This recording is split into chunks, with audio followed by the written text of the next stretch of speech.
सेहरा उनके सर है। नहीं वो ठीक है, कहना भी चाहिए। और मैं फिर अंग्रेजी का एक फ्रेज होता है, he is paid for this, वो उनको कहना चाहिए, उनके एडवाइजर हैं तो उनको कहना ही चाहिए।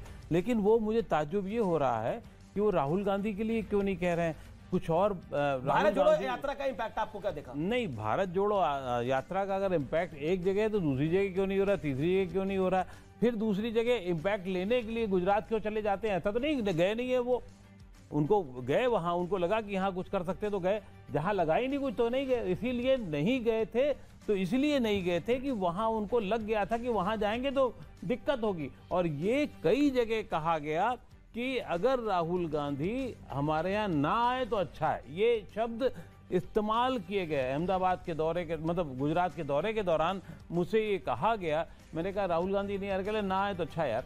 तो वो जो इनडायरेक्ट इस तरीके की बात थी, क्या है ऐसा, क्यों है ऐसा? असल में ये है कि अच्छा आचार्य जी इस पर रिएक्ट कर। आचार्य जी, कांग्रेस के ये अंकुश श्रीवास्तव कह रहे हैं कांग्रेस के कई नेता खुद ही नहीं चाहते थे कि राहुल जी आए वहां पर।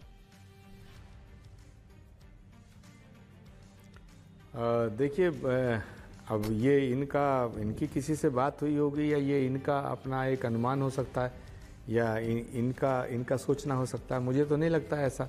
मैं तो इतना मानता हूँ कि राहुल गांधी जी की जो भारत जोड़ो यात्रा है, अगर वो गुजरात में प्रवेश करती तो गुजरात में कांग्रेस को फ़ायदा मिलता।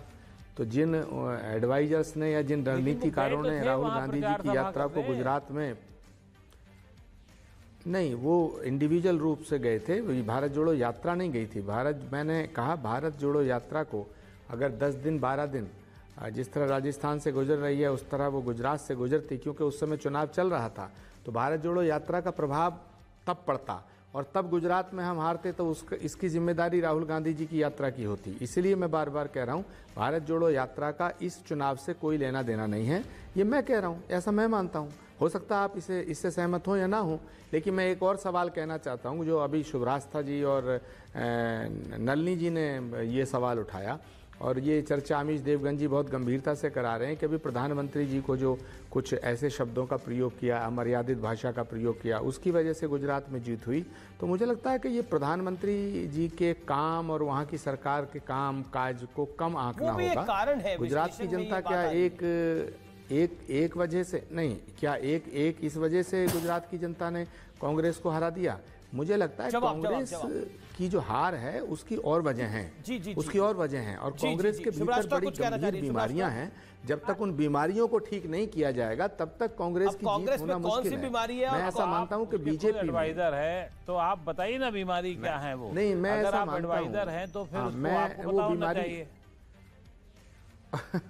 वो बीमारी मैं बताता हूँ, लेकिन उन मेरे सलाहों पे अभी अमल नहीं हो रहा। जिस दिन होगा उस दिन आपको देखने को मिल जाएगा। मगर कुछ बीमारियां हैं, उनका इलाज करना जरूरी है। अब वो एलोपैथी के डॉक्टर हैं कि आयुर्वेद के हैं कि पॉलिटिकल हैं कि क्या है? आपकी राय में कांग्रेस का तो होम्योपैथी से तो इलाज हो नहीं सकता, उन्हें एलोपैथी अर्जेंट चाहिए। नहीं, कांग्रेस देखिए अभी होम्योपैथी से होगा। अमीश देवगन से तो एक शिकायत मेरी ये है, 10 सेकंड तो मुझे दे दो अमीश जी। मुझे आपसे शिकायत ये है, आप गुजरात की जीत का जिक्र कर रहे हैं लेकिन हिमाचल की जीत का जिक्र नहीं कर रहे हैं। बार-बार जिक्र कर रहे हारी है, लेकिन गुजरात की जीत इतनी बड़ी है। आप हिमाचल में 5 साल बाद वापस आ रहे हैं, जीत होती है। लेकिन बीजेपी 27 साल बाद, 27 साल से बीजेपी का शासन बरकरार है, 54% वोट शेयर है।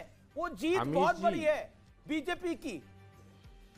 अमीश जी मैं ये कह रहा हूं कि गुजरात में तो उनकी सत्ता थी, फिर दोबारा वापस आ गई। लेकिन हमने तो राजभवन से